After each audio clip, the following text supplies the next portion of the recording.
Taurus, your October reading, and the eclipses of the season are falling in Scorpio and Taurus, so we're going to look at what this eclipse season will mean for you too. Before doing that, let's look at how we're entering October with the beautiful Two of Cups energy, harmony restored, peace restored, flow and connection between you and the people you care the most about. Now that an emotional situation has been resolved and everybody is as happy as can be with the outcome, it has really cleared the way for you to be able to look at what's right in front of me right now.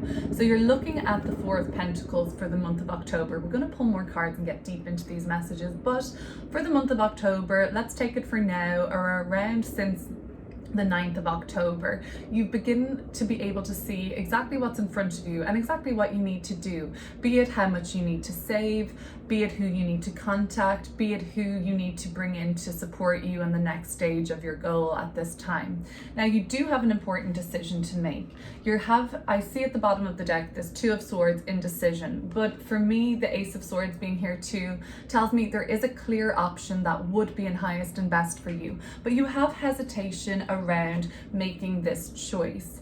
When you do make the choice, it will be so clarifying for you, and how to do it, how to do this. Well, the Fool card is there. It says just go, take the plunge, make the leap of faith, commit to a decision. I know it's a difficult one to make and you're on the fence, or you may even find yourself at a standstill with somebody, sort of in a stalemate position. You're not making the move, they're not making the move, but once it's cleared up, you have so much more freedom and liberation to go on your merry way and take the next steps on this exciting adventure that's unfolding for you.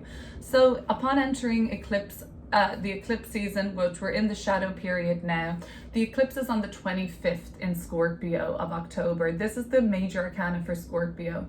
So this eclipse season is offering you a real chance to surrender, to purge, to shed the old and make way for the new exciting adventure that is unfolding for you, but can't fully get underway until you make that choice and until you make these Two of Swords a one.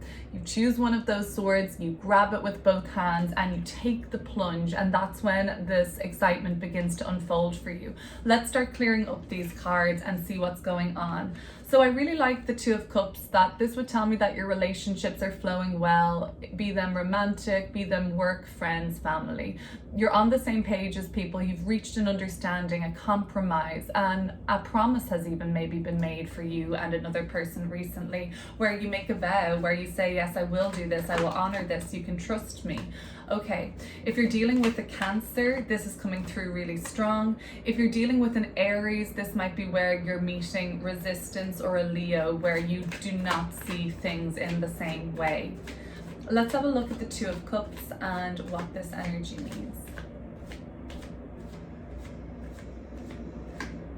Taurus, I'm going to link a relationship reading below. It's exclusive to my Patreon. That might have more insight into a particular dynamic you are focused on right now. But for now, let's just get to this reading.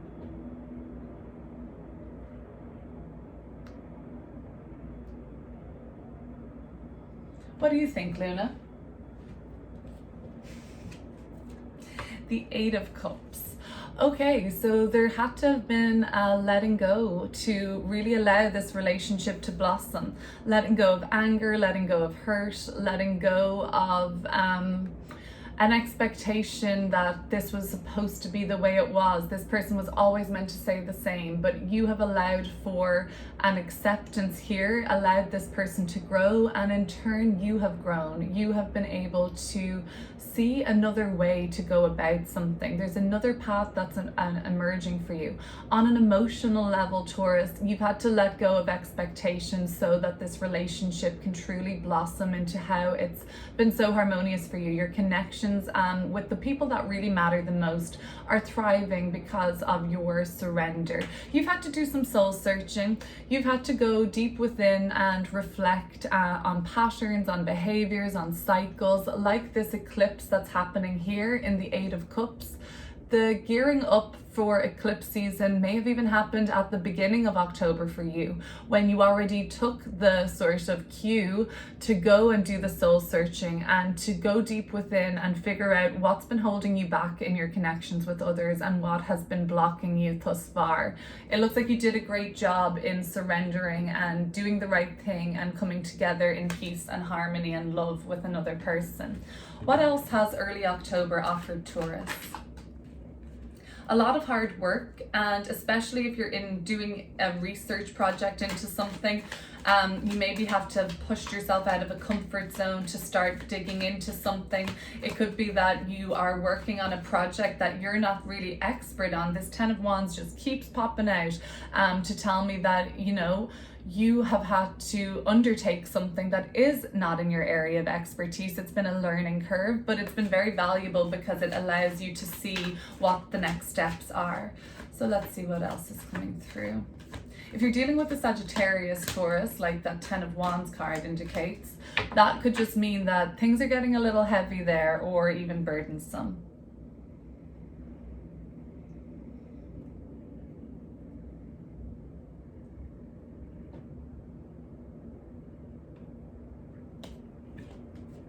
The Emperor and the Three of Swords and the Page of Cups at the bottom of the deck. If we look at these cards to be a youthful person and a more mature person, we could even look at this as parent and child. You may be looking at your relationship with parents or children and seeing where there is pain and hurt or betrayal there. This could be going back very far in your soul searching mission to see how the implications of family relationships impact your current relationships. The Emperor card and the Page of Cups could show that some harsher truths or some realizations need to occur in the bonds that you have, where you are maybe the commander or where you are even the child figure, and it could be something that you're beginning to look at a little deeper. In the month of October, there is a stark realization around the element of control in your life. Who does the controlling? Is it you? Is it other people? Do you feel like there is a control over you, or do you feel like you exert control over others? If so, either one of these options is going to come with a little bit of a sting in the Three of Swords. However, the Three of Swords isn't a bad thing. It tells me that once the realization, even though it's painful or it's not something you want to admit about yourself or have even recognized about yourself, that's when the healing happens. That's when the growth occurs. And the 3 is a number of growth. So albeit painful sometimes, it's a necessary tool to make these realizations about yourself. And if you have people that really just want the best for you and want you to thrive and realize that essence of your own divinity and feel as happy and content as you can be, then it's just support, it's love that they're offering you this kind of mirror to look at and holding it up for you without judgment, but also just to sort of say, hey, you should look at this, you should look at this behavior. It could be even sabotage. You may not even really need somebody to hold up that mirror for you. If you do, it's in a loving, supportive way. Some of you have already made the realization yourself by going deep. Dark night of the soul may even have come up, or just kind of getting to know your shadow a little more and getting to see how that shadow creeps up and comes out sometimes in your waking life or your daily life. And it isn't to be repressed and said, oh, you're ugly, I don't want to see you. It's part of you and it's part of your journey here, basically. So there is support around you to recognize your triggers, to be triggered, and to look at the element of how you control or allow yourself to be controlled if it's that way. So we're going to look at the month of October right now, what's right in front of you. Practical matters are at hand, it looks like. And it's pretty like in tune and aligned, I think, Taurus, because you know you're dealing with eclipses. So you know towards the end of the month going into November, things are going to be a little more dramatic, let's say, or the energy of a major arcana shift is coming up where you let go. So you let go, but you're holding on to something tight, right? But this is you doing, you know, you're doing the groundwork. You're on the right track because you're sorting out, getting your ducks in a row, so to speak, so that you are prepared and ready for the changes that occur later in the month. So let's look at the here and now and what you've got in front of you. . . . . . . . . . . . . . . . . . . . . . . . . . . . . . . . . . . . . . . . . . . . . . . . . . . . . . . . . . .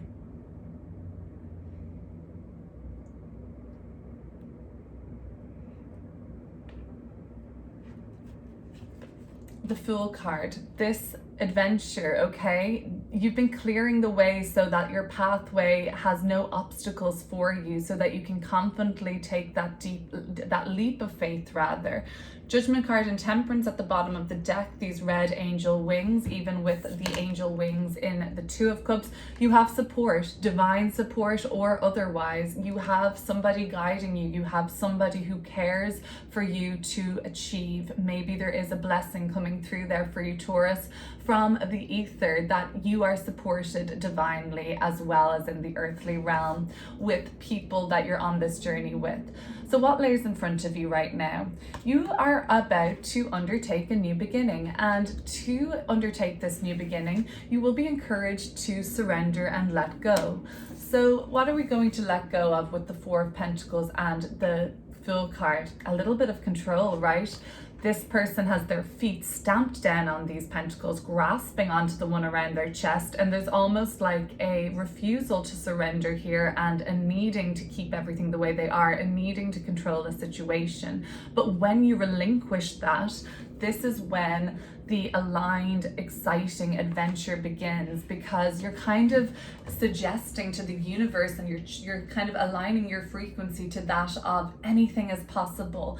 I don't need to control a situation because it's not scary to not know what's happening. It's actually really exciting because then anything is possible. What else are you dealing with in the month of October in the lead up to eclipses? What themes are coming up and events happening for you this month?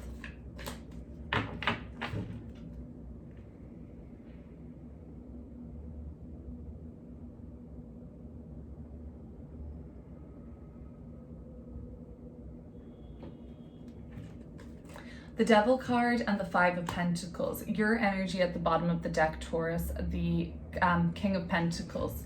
So you want to hold on to how the decision goes. You want to almost, I guess not hold on to the decision, but put it off maybe, or kind of maintain the swing, the balance here. You want to maintain who's in control of how the situation plays out.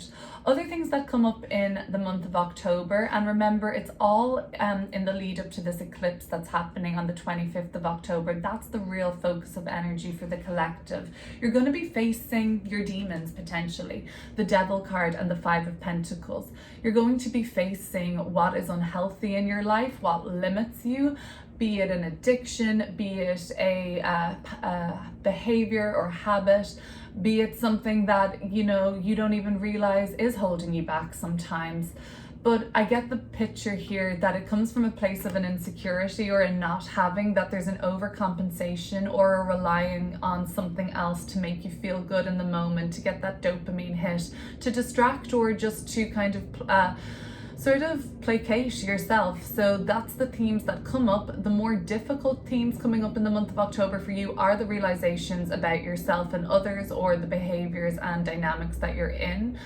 I think that the healthy, happy, supportive, loving dynamics that are so aware and that you're so aware of and are so available to you this month only starkly contrast those that hold you back, that tie you down, that limit you, that control you. And if you're dealing with a Capricorn or another Taurus, these themes are pretty much in your face, especially if you're dealing with a Capricorn.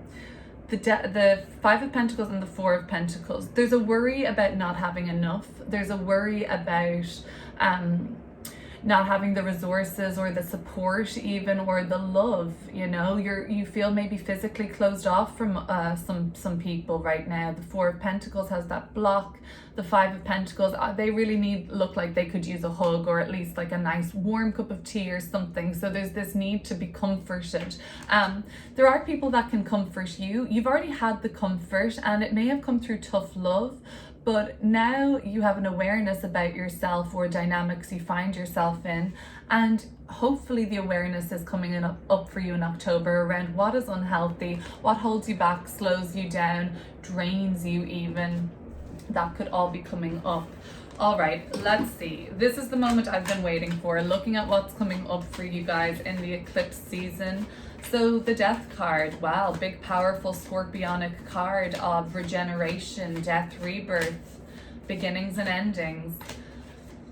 Let's see what the Death card means in terms of the end of the month and in terms of eclipses.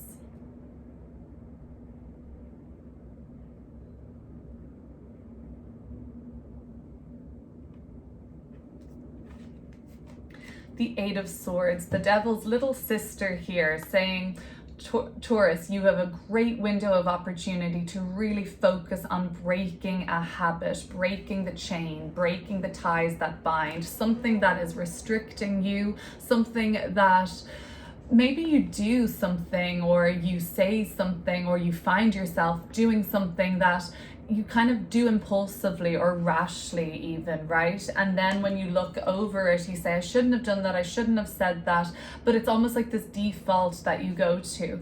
The Devil card is really trying to bring your awareness to what that habit is or to what that restriction in your life is. So that Death card is saying it's time to break this. You maybe have imposter syndrome, you maybe have workaholism coming up in your life right now, which is something that kind of gives your power, takes some of your power. It's about calling your power back to you. The Eight of Swords is saying what really maybe needs to be surrendered by you is this imposter syndrome or the negative self-talk or the limiting, self-limiting beliefs that you hold about yourself. They're coming up to be quite clear for you, even in a painful, hurtful, jarring, or annoying way in October, so that it really can be shed. Enough is enough on that.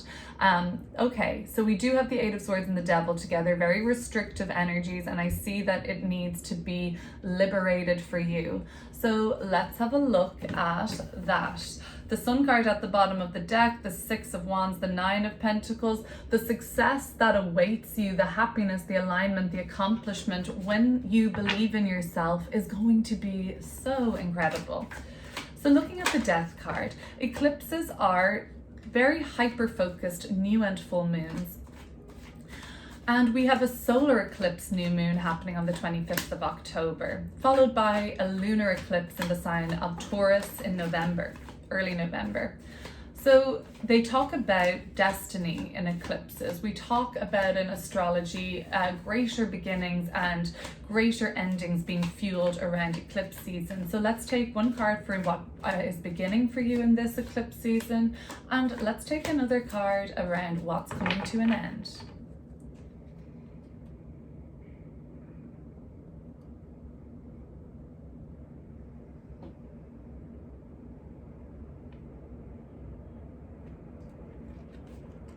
Knight of Pentacles, beginnings, Eight of Wands in the ending section. Okay, beginning something that takes time, dedication, and effort. It requires a step-by-step approach, but the direction is clear. Going towards something that is going to be more new for you. Now, it's not just click of the fingers, and that's what you need to sort of, I guess, end, or what's being released by you, the Eight of Wands. This quickness and expecting everything just to line up, because sometimes it does, right? Sometimes things just synchronize for us and fate has its way and we don't have to do anything. And fate is kind of just like walking down the street and bumping into somebody that you didn't go to any effort to do this. It just synchronized and it happened, and it led to something else for you. This happened to me. I was getting off a subway and I bumped into an old colleague, and they mentioned that they needed somebody to work with them, and that's how I began my new job. I didn't go looking for the job, fate stepped in and brought that to me. But that's not always going to be the way. Sometimes diligence is needed, focus, a plan, and effort. So that comes up as what's beginning for you, a project, a journey, a way of doing something, a long-term goal. That's all being initiated for you by the end of October. Even seeds being sown, conversations, ideas, it's all going to be very important. I like to keep a journal around eclipse seasons, because when you look back, you can see what happened around the eclipse seasons is very much meant to be, or it got you to where you are today. Even looking back in 6 months' time and seeing where you're at in 6 months' time, how that was linked to events that were underway around the eclipses. I found that to be very reliable. The Eight of Wands is what we're letting go of right now. Some of you may need to settle a little bit. There could have been a lot of travel movement, and that's coming to an end for now, where you have been go, go, go. Now it's time to hunker down and see what's right in front of you and tackle that, and put a plan in place. It looks good, Taurus. Have a great eclipse season. Consider subscribing. I'll link the love and relationship reading down below. But that's all. Take care.